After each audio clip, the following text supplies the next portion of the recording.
Okay, so I'm Renee Skaggs. I'm the Farm Planning and Ag Assistance Program Director at the Pierce Conservation District. You can find out all about us on our website, so piercecd.org. You stumbled upon us somehow. We have all sorts of resources, do workshops, on-farm tours. We have our Harvest Pierce County Urban Farming Program that also has a lot of farm-related classes like tree pruning and putting your garden to sleep for the winter. So lots of opportunities for learning. We're all about natural resource protection.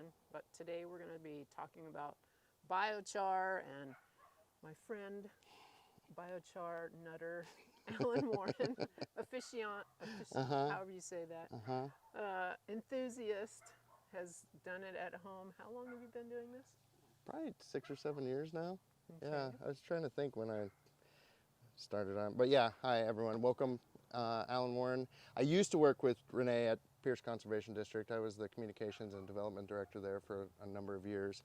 And that's when I was working there when I kind of geeked out on all of this biochar stuff and realized I do a lot of woodworking, so I have a ton of scrap wood. And you also the giant tree stump in the middle of my deck. We used to have a big, beautiful broadleaf maple that unfortunately fell on the house, and we had to take the rest of it down.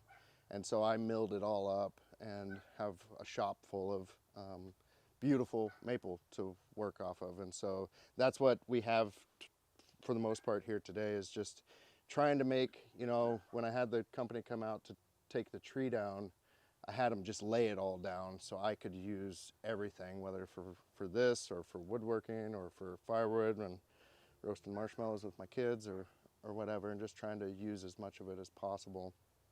And yeah, biochar caught my eye originally because I also managed the climate resiliency program at Pierce, and it came, I don't even know how I found out about it. It wasn't because I wanted to make homemade biochar. I found out of it as kind of a carbon capture piece, which in this fashion I think is probably kind of iffy if it really helps.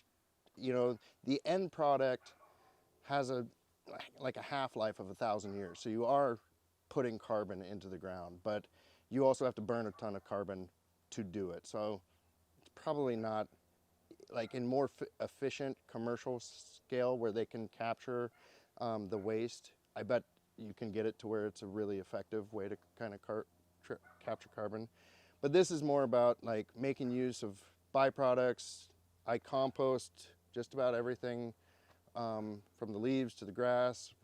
I raise ducks behind the shop that all the straw with all their manure goes in the compost, all the food scraps. And so biochar is just a great soil amendment that we mix with the compost, and allows me to just kind of keep everything on site.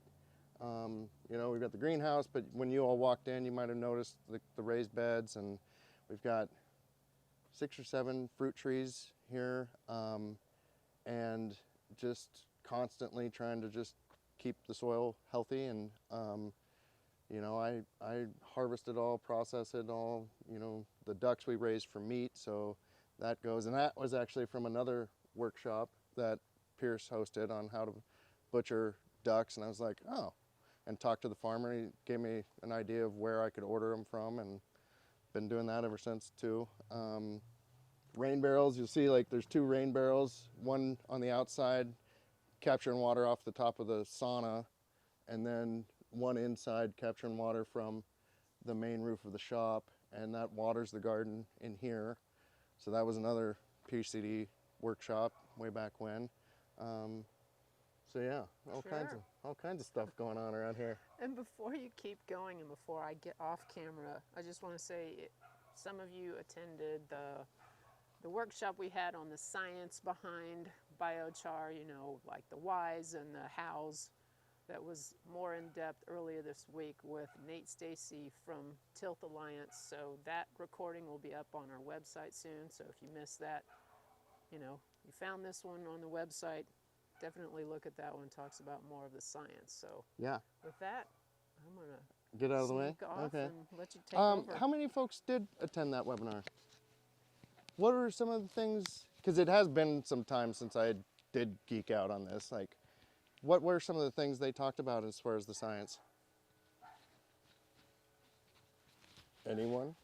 Temperature, how long you burn for, Uh-huh. and it changes the structure, the actual structure of the biochar.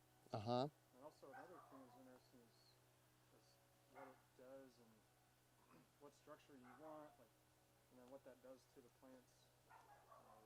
Look like kind of pros and cons, and you gotta Mm-hmm. tailor it to what you're actually trying to get out of it. Interesting, yeah. Anybody else? I'm, Talked about surface area, cation exchange capacity, yeah. pH.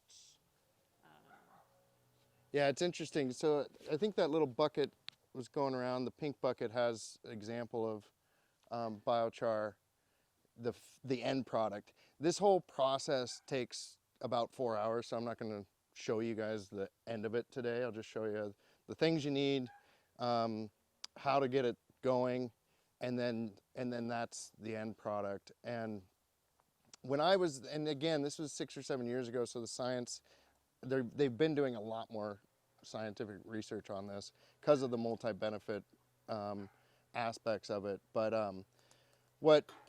when I was looking at it, what they were saying was, like, basically, when you do it right, the end product, like a piece like that small, if you unfolded all, like, it's like a matrix structure. So the total surface area of this, if you flatten it all out, would be like the size of a tennis court. And so what it creates is like these little micro chambers that is like condominiums for microbial life. It loves it. And the thing that you have to keep in mind, though, it really requires a compost system with it. If you put that directly on your soil in your garden, it's actually going to leach all of the nutrients out of the soil. You know how, like, somebody gets poisoned, they make them eat charcoal? That's the same thing. It sucks the poison out, and this will suck all the nutrients out of your soil and actually do harm to your plants. And so when I'm done with this, I take it back and dump it on my compost, mix it in, and let it basically charge like a sponge. Sucks in all those nutrients, and then a couple months later, when my compost is finished and ready, I put it on the garden. Do you put it in at that size, or do you make it smaller? Or So this, I just kept some. Renee actually got this small barrel for me because it's been a couple years since I've done this because my old barrel kind of disintegrated, which you'll get about probably 10 to 15 burns out of a barrel. But Barrels and More in McKenna is where Renee got this from. And so this will be full when we start it today. And by the time it basically off gases and it burns all the gas from the wood that we'll put in there. And it ends up being about maybe a third by volume. It reduces volume to about a third. And so I just dump that whole thing right on my compost and mix it all in and let it go. Yeah. you're not breaking it up, it's just kind of. I try to start with small pieces. The smaller the pieces, the better. You'll see, like,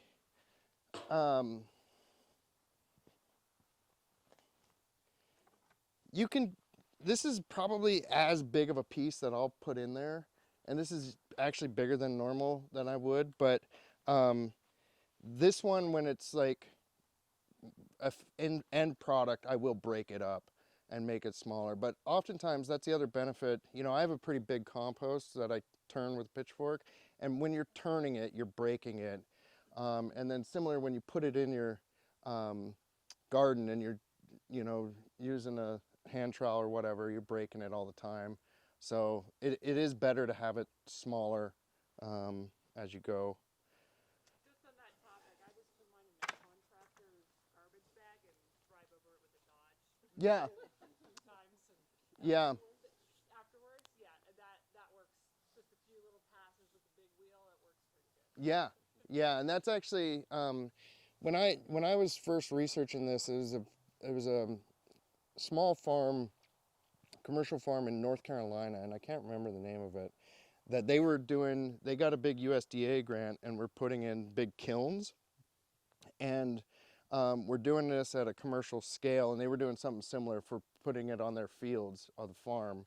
It was like roll the tractor over it first, and they were doing, going back to like, you know, the carbon benefits, they were capturing the waste heat, using it during the winter to like, they plumbed it underneath their high tunnel garden, like gardens, and heated the beds from below.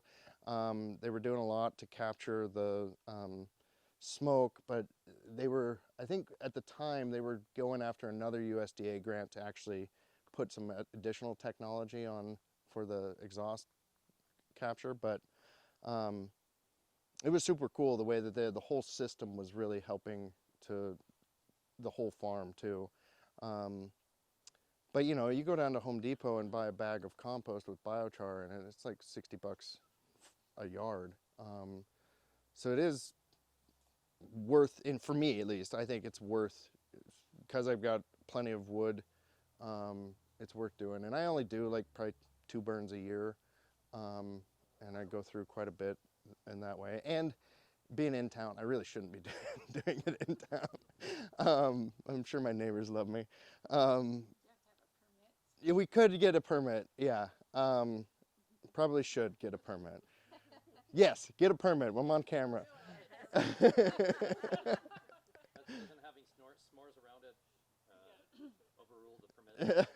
I've never had anybody say anything, like neighbors or anything. I try to do it on a day like today where it's not, you know, or like even a rainy day, because as long as your wood's dry, and even the stuff that you put in the barrel, it doesn't really matter if that's dry. The stuff that you're actually burning to heat it up, as long as that's dry, it can be, you know, a nasty day out. So I try to do it where it's, you know, in the rainy season, and not too many people would be out wandering around. But yeah, I tried, you know, going back to the science of it. Early on, I had aspirations of trying to like, okay, I'm going to do that garden plot with biochar, that garden plot without, and see if I could figure out, you know, productivity differences. And then it's like, I don't have time for that. But some of the science, going back to like, it's nuanced and it depends on the crops, but some of the science does show like incredible increased productivity from it. And it creates more soil structure, and you know, the plants really love it. And you know, for us, putting that maple back into the soil and having it here on site and using it, you know, that countertop is from the maple, that table that that grill is on is from the maple. Is like just trying to make as much use of it as possible and just honor that big beautiful tree. It's older than the house. It was like a 125-year-old tree. So but yeah, and then, you know, it helps with reducing runoff too, as far as, you know, again, the amount of rain we get around here. Anything you can do to keep your soil healthy and more soil or water retention during the rainy months certainly helps. So yeah, my son was asking, I have a 6-year-old, and he was like, why do you even do biochar? And so I was like, told him we were doing this workshop, and I was like, oh yeah, I probably need to be able to answer that question. So those are many of the reasons I do it.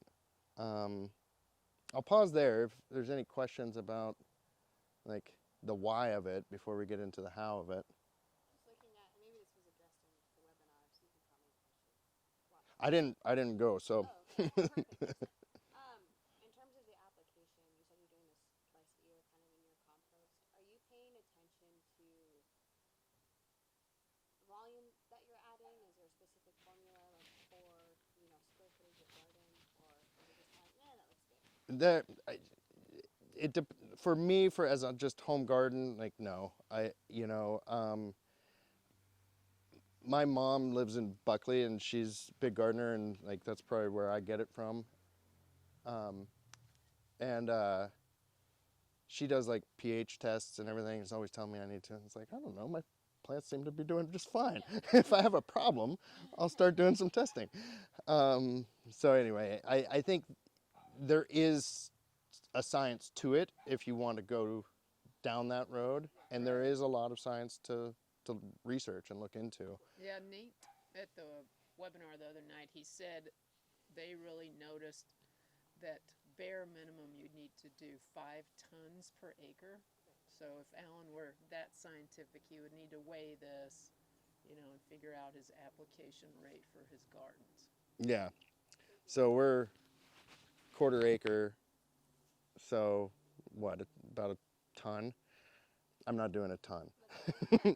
I'm also not farming the whole acre, so either. But like I said, from a productivity standpoint, I couldn't tell you honestly if like, oh yeah, my plants are doing so much better because I do biochar. I just take it at the science of like, okay, there is evidence that it increases productivity. There is a carbon capture element. There is soil health and, you know, water retention element. All of those are good enough for me, and I have just a ton of, otherwise that's just going in the landfill. It's like, all right, it's good enough for me to do it. Cool. Well, and so this is basically what you need to do it. Small barrel, it has to have a lid, and actually you guys, good timing, because as I was saying, Renee had to get me this barrel because I had trouble finding one, and I hadn't done it for a couple years, and I actually screwed up my last batch. I put the barrel in first and filled it, and then put all the burn wood around it, and then I couldn't quite get the lid on properly, and so it didn't seal, and I had a lot of ash in there. And so it is really important that you get a lid that you can, you know, clamp down onto it. Basically... Because Nate said that basically what you're doing is wanting to make your biochar in the absence of oxygen. Yeah, you're baking it. You know, you're not burning it. Everything burns around it, but you're basically baking the wood. And so with the small barrel, I just drill a bunch of holes in the bottom of it, because essentially what happens is we'll fill this up with the wood scraps, we'll put the lid on, clamp it down, put it in here, fill the cavity with all of that wood, and get that burning from the top down. And for like the first hour, it's just gonna be that wood burning. And then as this barrel heats up, all the scraps inside of it start off-gassing. And so for the next 3 hours, well, 2.5 or so, that off-gas comes out the bottom, and then it's just burning the gas. The wood stops burning entirely. And so you'll see, like, at about an hour, you know, smoke coming out of this stack, and then all of a sudden it just clears up. And it's barely any smoke at all for like the next 2.5 hours, because it's just burning all that off, all the gas.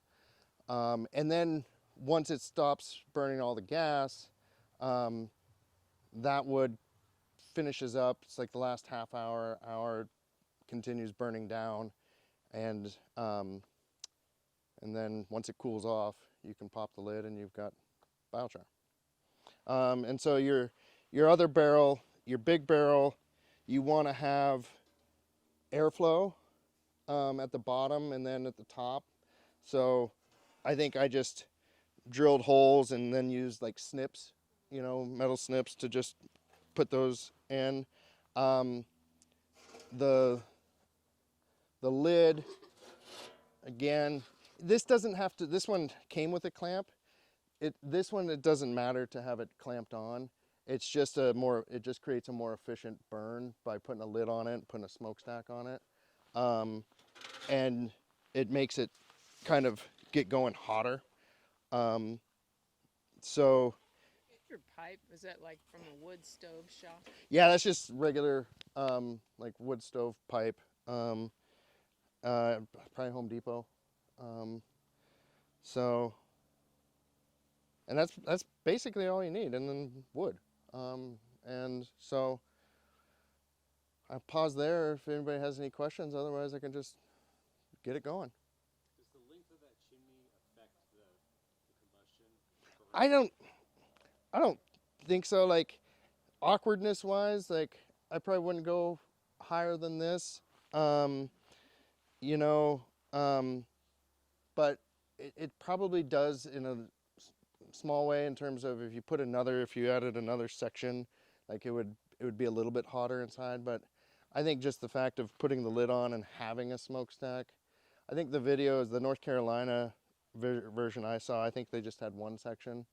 I think I just had two laying around. Because from what I've been reading, it seems like dialing in the amount of intake air affects the clean burn off of it. Yeah, yeah, and I certainly haven't, like, I watched the video, created my system, and I haven't really messed with it since. So, like, I would certainly encourage folks, there's lots of folks doing these in YouTube videos of it. Check out some other ways that people are doing it, especially like doing a cleaner burn. Because it does, especially if there's a little bit of an inversion. I look around and I'm like, oh, sorry, neighbors. But yeah. Have you tried the tilted angle barrel heated, the single barrel that doesn't have any holes in it, just hits the tip at an angle and then you feed in? Oh, I haven't, no. I've been doing that I've done about 4 burns on that so far. Okay. It's kind of like a burn pile, but you're just throwing it into the barrel, but it creates the flame cap on the top. And then if you do it right, you can Is the barrel on the fire, or you're building the fire around the barrel, or? if I can use yours as Yeah, an yeah. example. It's just you tip. I was thinking mine was hot. You put something under about like a wheel rim works good on it, and then you start this fire in the bottom, and you just add it up as you're throwing sticks in it. And then at the end of the burn, you tip it up, and then you put a barrel cap on the top, and just let it naturally go out. Okay. On it. It will stay hot for 24 hours at least on it. Because I've restarted it the next day just to put back. You're not putting holes for air at the top of the bottom. Nope. Yeah, I thought we were supposed to do vent. It kind of works. The only problem is if it's real windy, I'll get sparks shooting out. And do you end up with a lot of ash though too? There is definitely an ash content in Okay. it, in their mix, but I got at least 10 gallon, maybe 15 gallons worth of char out, and it was mostly large black chunks. So. Great. Yeah. Yep. Yeah, and that Tilted method, I think is what they this, like I told you, I screwed up the last time, but when you do it right and you have it sealed, with this it'll just be, there won't be any ash in there. It'll just be biochar at the end. So, but yeah, there's lots of different ways to kind of do it. This is the way that I saw, and it's worked for me. So, and then, as far as, I just, a couple days ago, scraped up a bunch of this stuff that's been sitting here. That is fine. You'll see, like, I've also got little chunks from the maple scrap wood that, I screwed something up making a picture frame. And then, yeah, exactly. Somebody was saying you could use like the corn cobs. You can basically do just about anything that is carbon based. Again, because it's not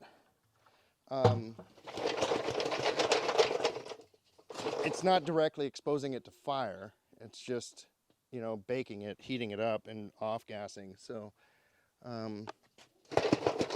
and because it's a process,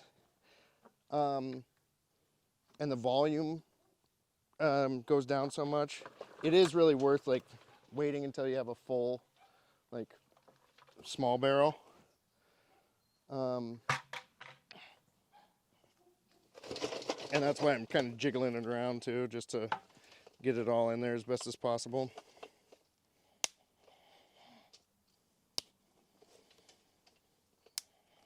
Does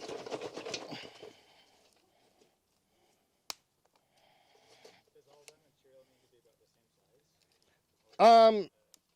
It not really. I mean, it depends on what your end product, what you're after. Like we were saying, like putting it in a construction bag and driving over it to smash it all up. At the end, as far as like a soil amendment goes, mixing it with your compost, the smaller the better. You know, you'll get, as far as the surface area we were talking about earlier, you know, if it's real small chunks or even crumbled up, like that's even better for your soil and the microbes that love it. I don't put a ton of time on the front end other than, you know, normally for this workshop, I took some old branches from the maple and I used my bandsaw and cut them up into chunks.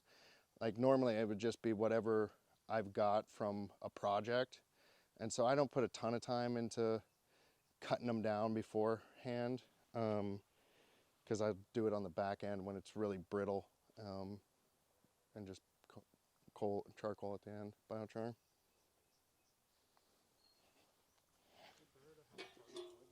Say that again. Like maple or alder or cherry? I don't think it really matters. I would say whatever you've got. You know, it's like for me, it's more about you know, reducing waste and utility. You know, so if it's like if I've cut like one of these cherry trees down and I've got a bunch of that, I'll use that. You know, if I've got walnut, I'll use that. But like I was saying with the corn cob, it's like if you have a ton of waste from something like that, you could fill the barrel full of corn cobs and that would be carbon at the end too. I don't think, because at the end it's just, no matter what you put in, it's pure carbon by the end of it. I don't think it really matters what you're starting with. A beanstalk? I think it might be called like the feedstock, like the biochar Oh, feedstock. yeah. It might be like a search term or something to see what different like characteristics or properties of the biochar may be dependent on the feedstock. Yeah, I'm sure. I mean, yeah, if you do it right, it might affect like the surface area and the kind of matrix might have a different kind of structure to it. But if you do it right, what you should have is just pure carbon, no matter what you put in by the end.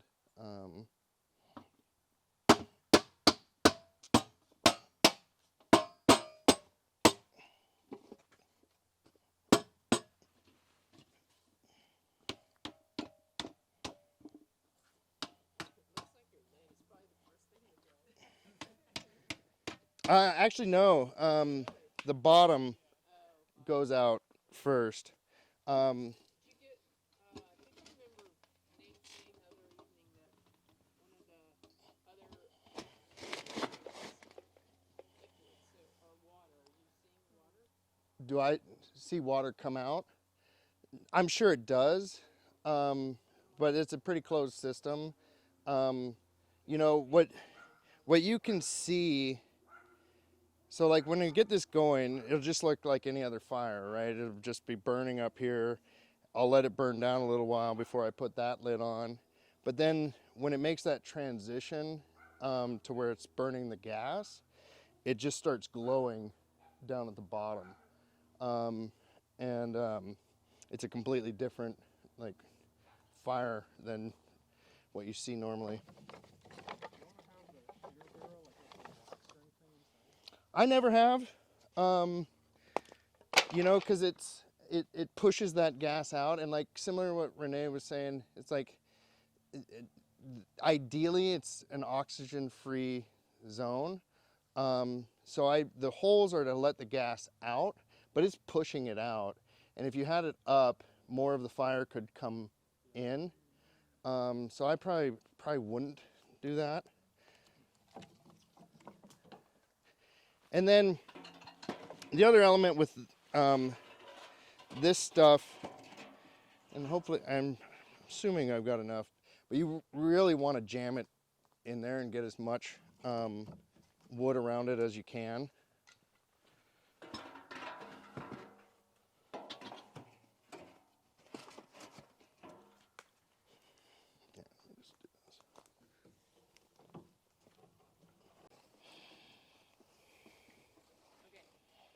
Okay, so the feedstock does matter somewhat. If you use wood, you're going to come out with a more porous biochar. Okay. If you use something like horse manure, you're going to come out with a biochar that's less porous, but it has nitrogen and potassium and phosphorus, so it maintains those nutrients Oh, okay. at the end, but it's less porous. Also, the pH level will change depending on the feedstock. Okay. And also, 5 tons per square acre equals 2 pounds per square yard. 2 pounds per square yard. Okay. So that's actually going back to your question earlier about my compost bins are basically I've got 4 cubic yard bins that I rotate through, and I would venture to guess that by the end of this barrel, that's probably about 2 to 3 pounds as far as weight. So that's, I nailed it.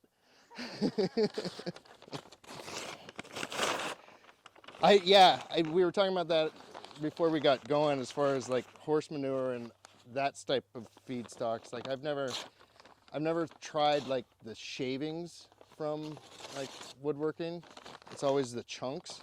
It'd be worth trying one time and just see how it comes out.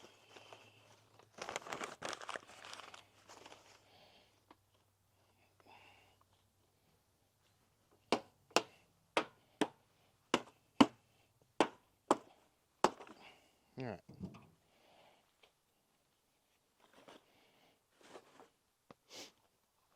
And it's just starting a fire.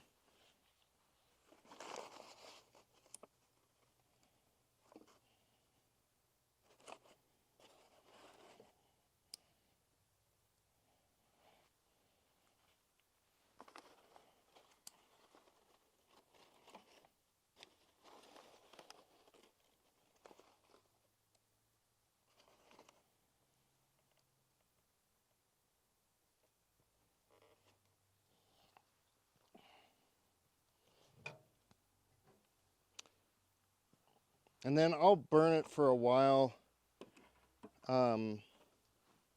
before putting the lid on.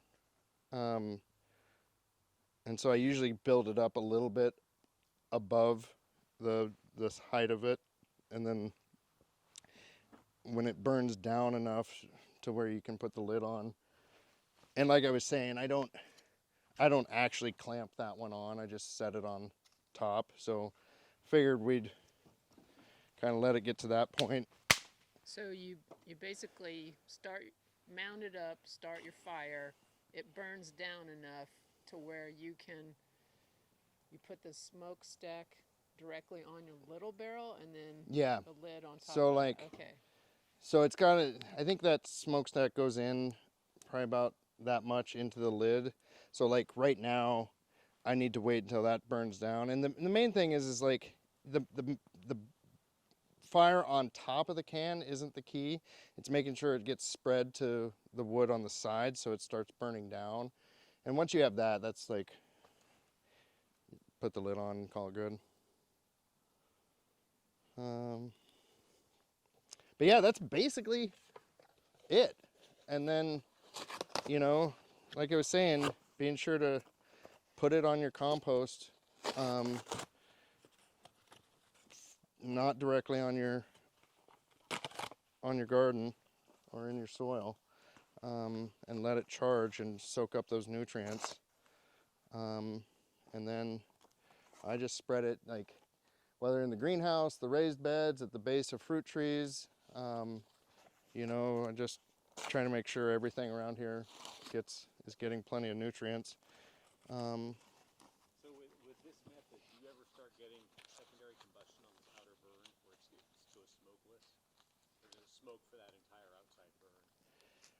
For the entire outside burn, like I was saying, the first hour, it'll just be producing smoke, and then once the inner barrel gets hot enough and starts off gassing, that's when the smoke goes away.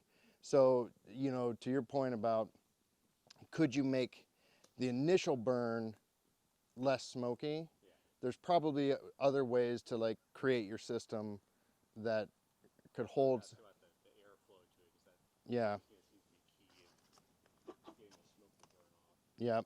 We built a T-led, which is just like one step further than this, is because it's kind of little barrel. That's what I've been doing. And 15 minutes you get smoke, and then it is just pure gas. But it is like roaring gas. Uh-huh. And it's very hot. But Say it again. What did you call it? T-led, it stands for like top loading updraft device. I don't know, Okay. TLUD. It's like just, if you've already got your grinder out and your drill out to do this, you can just do one more step to make a little lid for it. My husband's a general contractor, so thankfully he did all that work. But you can get it smokeless within, your neighbors will never know you're doing a burn.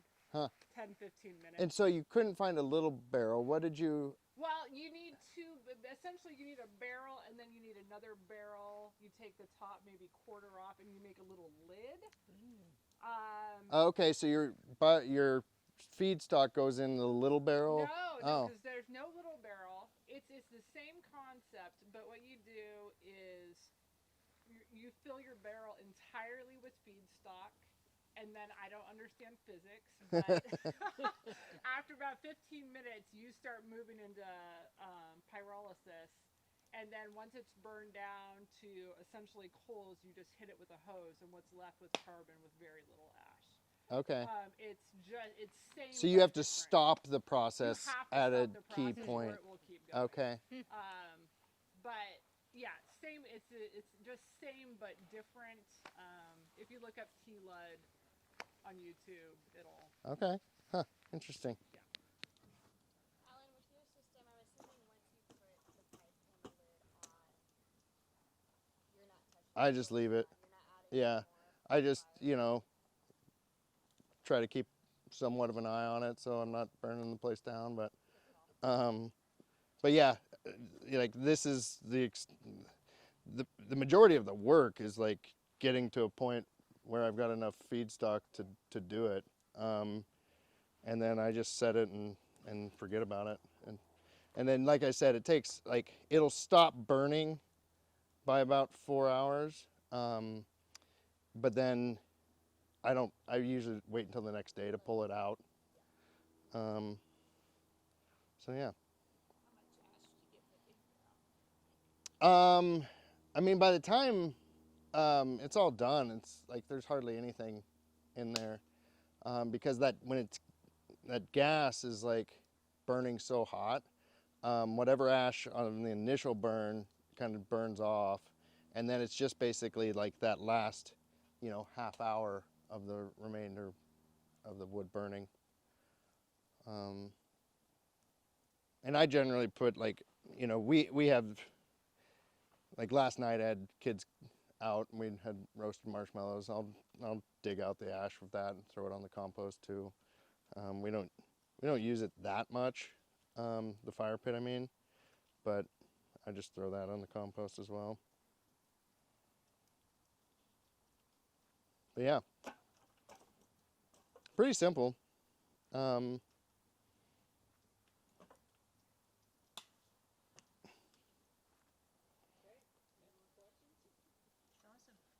Yeah. Yeah.